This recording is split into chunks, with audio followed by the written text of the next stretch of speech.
final destination, our culture still says otherwise. Puberty and pregnancy are seen as positive progressions, but menopause is when forward momentum halts, and like Shakespeare's golden lads and girls, we begin to come to dust. Though notably men mature, while us dusty women wither and shrivel. In some ways, it's understandable that menopause should be deemed such a traumatic rite of passage. Our fertility is so deeply embedded in our psyches that for many women it feels like our entire raison d'être.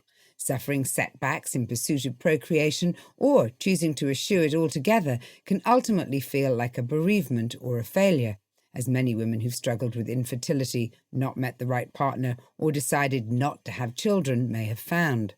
We've been told for millennia that our only point is to procreate, and we're made to feel it leaves a big gap on our CV if we won't, haven't, or can't.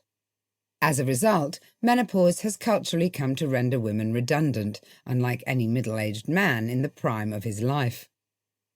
With women's issues of health, wealth, rights and happiness on the menu as never before, it's high time we drag this third stage of our biological cycle out of the depths of Pandora's box.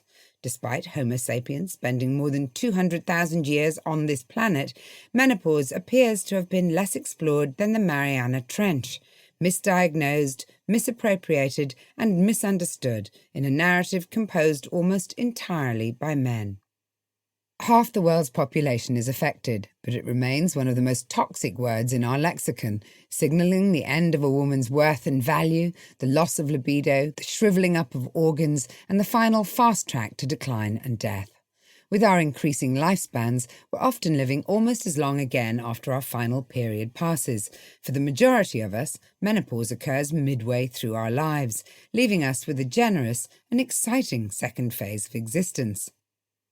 All of which suggests that now, in the 21st century, with most women's lives unrecognisable from what they were even a century ago, it's time to change the negative and end-of-days dynamic. Introduction. I know I speak for many women when I say that if menopause were a place you could elect to visit, it wouldn't be popular. Most of us arrive in a state of surprise and then trepidation.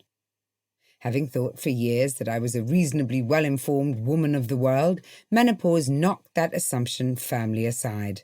The lack of clear direction is quite staggering. What we need is straightforward navigation, but I, like so many of us, found myself stumbling solo through a maze of misinformation and confusion without so much as a compass to show me the way. I've spoken a great deal about opening the conversation, and I still believe that we need to talk more openly. Menopause was a chat I'd never had, not with my mother, my friends, or even my GP. I knew the word and had a vague start date in mind around my 50th birthday. Other than that, my scant knowledge could have been jotted on one of my mother's short-lived HRT patches. So, when I started to notice symptoms at the age of 49, I had no idea what was happening. For 2 years, I hardly slept a wink, raged at my husband and kids, and was swamped by levels of anxiety that were as debilitating as they were irrational. I don't think I've ever felt so alone.